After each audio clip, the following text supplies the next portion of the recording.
আমেরিকাতে কালেমা পড়লো প্রথমে 1960-র দিকে বক্সার মোহাম্মদ আলী, নাম শুনছেন?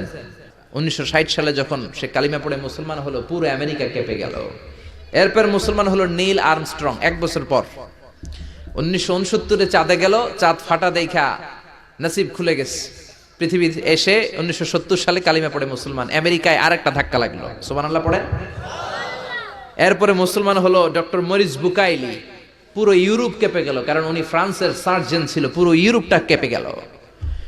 এভাবে মুসলমান হতে শুরু করলো গোটা বিশ্বের সেলিব্রিটিরা। ইউসুফ ইউয়ানা, পাকিস্তানের ক্রিকেটার, 2006 সালে কালিমা পড়ে মুসলমান, খুশি না বেজার? আমেরিকার যুবমন্ত্রী Joshua Evans, youth minister of America, কালিমা পড়ে মুসলমান। মাইকেল জ্যাকসন কালিমা পড়ে মুসলমান। মানিকা রেহা মারতিরাজ, তামিল নায়িকা, কালিমা পড়ে মুসলমান। মুসলমান হওয়ার পরে নাম রেখেছে রাহিমা। সাউথ আফ্রিকার অবিসংবাদিত নেতা নেলসন ম্যান্ডেলার আপন নাতি, 2016 সালে ওর নাম ম্যান্ডেল ম্যান্ডেলা, কালিমা পড়ে মুসলমান। সুবহানাল্লাহ আর আসতে বলেন। টনি ব্লেয়ারের আপন শালী লরেন বুথ, মিডিয়া কর্মী, কালিমা পড়ে মুসলমান। চিল্লায় এখন আল্লাহু আকবার।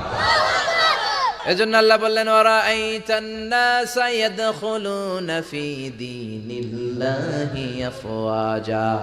ও নবী, আপনি দেখবেন বাঁধ ভাঙা জোয়ারের মতো, বানের পানির মতো দলে দলে লোকজন কালিমা পড়ে মুসলমান হয়ে যায়। সুবহানাল্লাহ।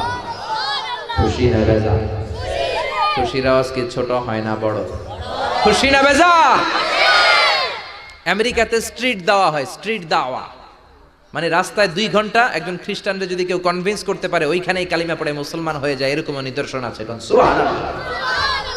কলেজ লেভেলে দাওয়া হয়, ইউনিভার্সিটি লেভেলে দাওয়া হয়। এই জন্য এই দাওয়াতি কাজ সব সময় চালু রাখার দরকার আছে না নাই? রাজি আছেন তো? যে যতটুকু জানেন আপনার কথাগুলো ছড়িয়ে দিবেন। রাজি আছেন? রাজি আছেন? গোটা বিশ্বে গণজোয়ার।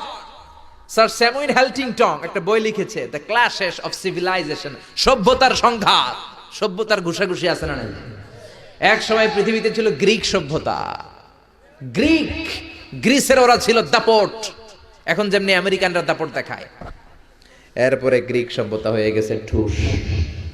এরপরে আসছে মেসোপটেমিয়ান সভ্যতা, এরপরে ব্যাবিলনীয় সভ্যতা, এরপরে ইনকা সভ্যতা, চিচেন এৎজে সভ্যতা, মহেঞ্জোদারো সভ্যতা, সিন্ধু সভ্যতা। এভাবে সভ্যতার সংঘাত আছে না নাই? উনি ওনার বইতে লিখেছেন দ্য ক্ল্যাশেস অফ সিভিলাইজেশন, সভ্যতার সংঘাত। এখন গোটা বিশ্বে সুপার পাওয়ার হচ্ছে ইউনাইটেড স্টেটস অফ আমেরিকা।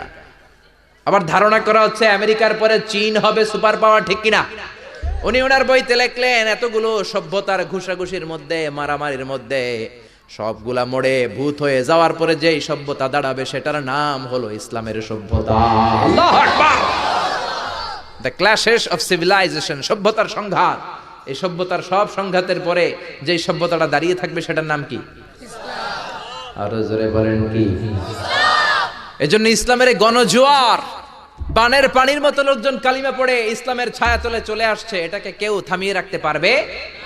সে কথাই আল্লাহ বললেন ওয়ারাআইতান নাসা ইয়াদখুলুনা ফি দীনিল্লাহি আফওয়াজা। ও নবী, আপনি দেখবেন দলে দলে লোকগুলো কালিমা পড়ে মুসলমান হয়ে যায়। সুবহানাল্লাহ।